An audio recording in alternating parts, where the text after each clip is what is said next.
prevalent. It'll become more regular as you withdraw, as you practice withdrawing to lonely places and seeking Jesus Christ often. I just want to ask you, what are you guys, 15, 16, 17, 18? What will your life look like if you choose to withdraw to lonely places and pray? What will your life look like? How will it shape your future? How will it shape your heart? Because I believe that one word from God could make all the difference in your life.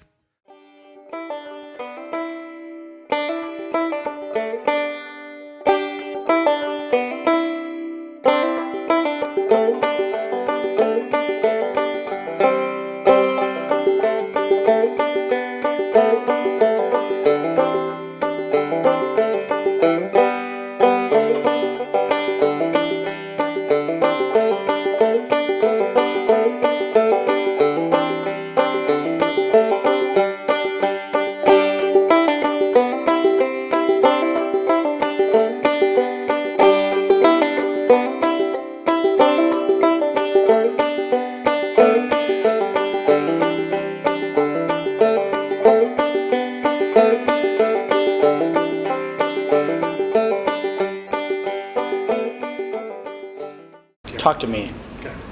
Come on, Jeff, be professional. Okay, that's new to me. No. When did you start doing small groups at Pathway? So this is my third year. So I had some of the guys in our group when they were sophomores.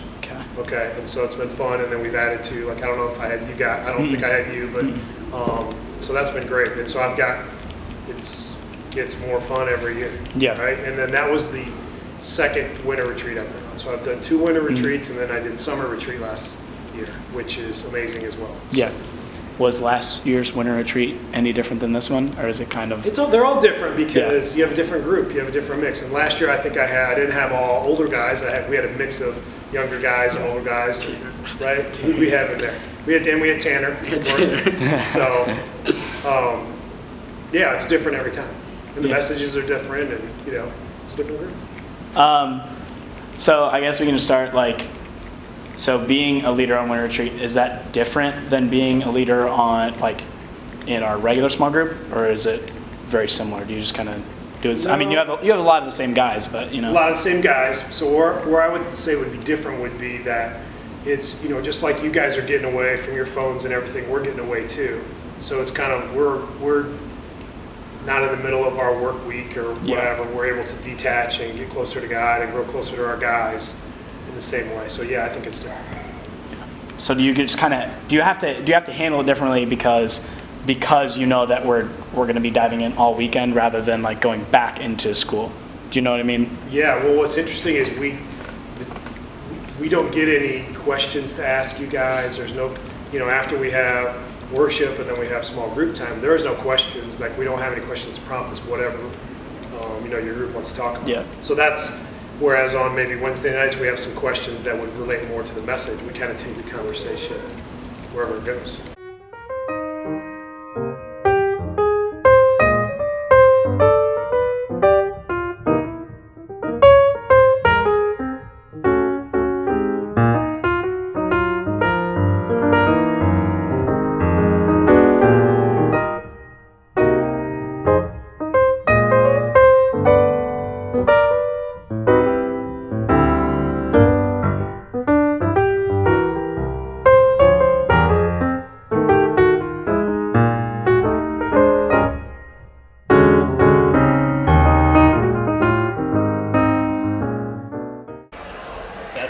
That's just passion, So, and you are, so you're fine. Okay, it's about multiple. It's not about a single. What's maybe a lesson that you're going to share? It's about family. Oh, good. Yes. Okay. Yeah. Something like that.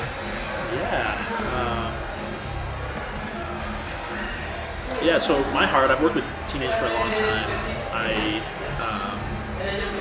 I know that in general, the average teenager has a lot going on in their life, and a lot of it's so good.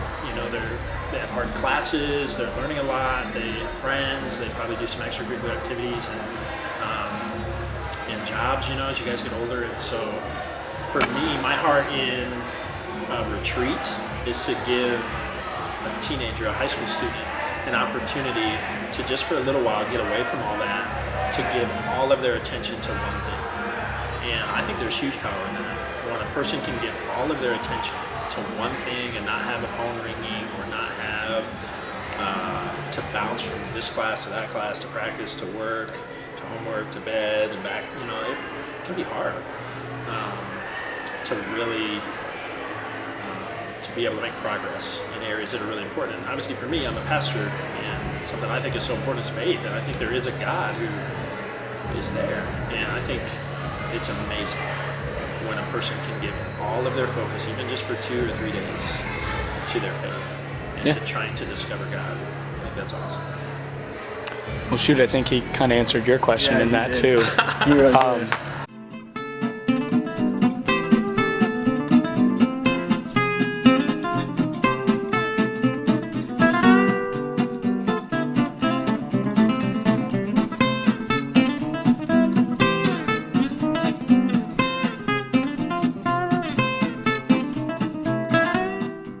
So, in your experience as a leader on Winter Retreat, how did Unplugging affect your group of students, teens? Yes.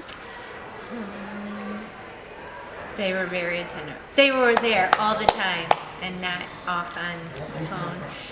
Can I give you, we've actually had an example of when someone was supposed to unplug and I caught them not unplugged. Say it. Yes, go Like ahead. that? Yes. Okay, so we had that example. It was like our Haiti retreat, Okay. and they were everybody was supposed to leave their phones at So that's an overnighter for a missions trip. Correct. And everybody was supposed to leave their phones at home, and we were driving to a campground, and all of a sudden I could sense some emotion in the back seat. Come to find out, she brought her phone, and so she was connected to back home. And something happened in her family, not like a tragedy, but just something that brought emotion up for her. And so it was very hard for her to be a part of our retreat without thinking about something that she couldn't do anything about. Yeah. So that's kind of a bigger example of why we like kids to be unplugged when they come to retreats, because then they're present where they're at. Because really outside of that, you can't be anywhere else, even if you're on your phone. It's kind of, you really can't be anywhere else and help anything else.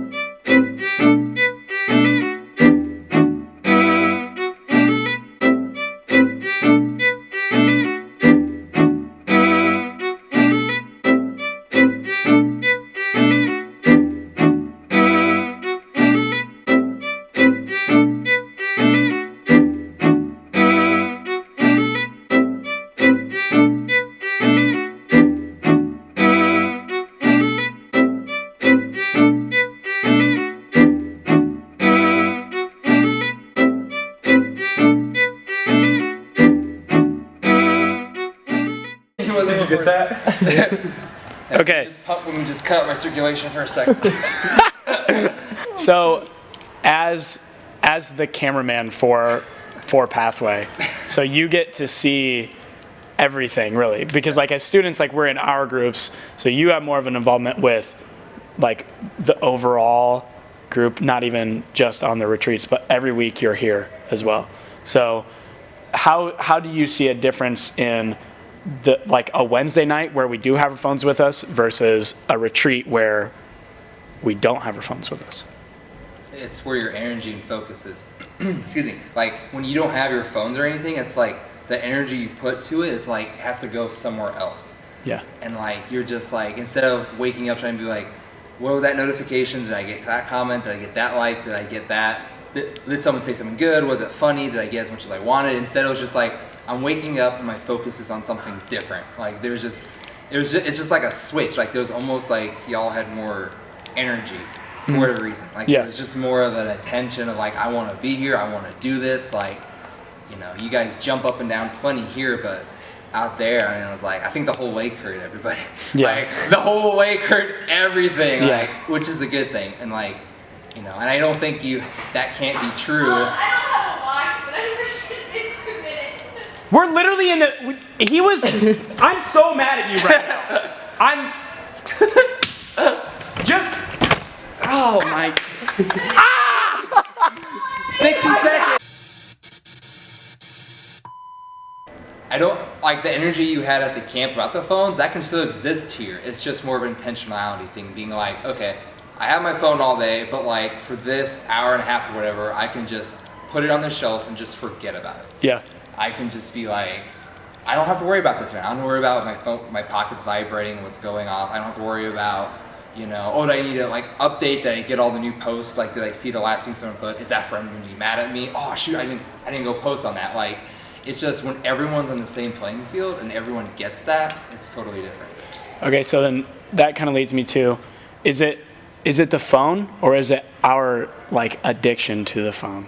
The best example for that I always get is like, if you have like a pen, okay? And if I wrote something on a pen like, dude, like if I took this pen and I was like, okay, Elliot is super kind, he's intentional, he's always talking, great. What if I took the same pen and wrote, Elliot is, dude, did you hear about that rumor? Like, did you hear how he cheated on someone? Like, Yeah. did the pen have any involvement with that? No, but it's what It you was what did. I chose to do with it. Awesome. The phone is not the bad thing. It's what you do with it. Mm-hmm. Phones are great. Phones are great for connecting with people who aren't here. They're like, you can do so many good things with it. It's when you choose to if you choose to use it poorly, it only magnifies that sin. It only makes it worse for you.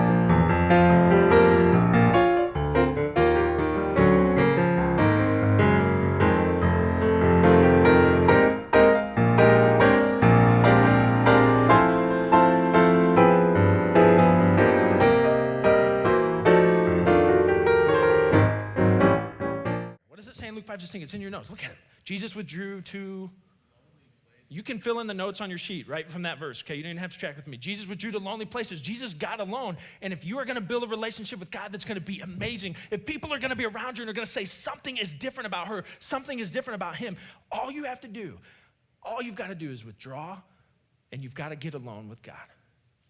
You've just got to get alone with him. You're going to have to find a place. Like I would tell you, have a sacred place in your day where you can feel alone with God, where you don't have distractions. For some of you, you do a sacred moment at your school. Every time they do that everyone reads thing at your school, that's like your sacred moment because it's quiet. Everybody else is reading. You're not distracted. You get out your Bible and you spend time alone with God. Others of you, you just need to figure out how you can create a moment in your life where you turn it off. Turn your phone off. Turn your TV off. Turn the gaming system off. Where you eliminate distractions. I'm telling you, and I'm sorry this isn't super amazing, I'm just telling you, you will never form an amazing relationship with God if you don't spend good time with him. You will never.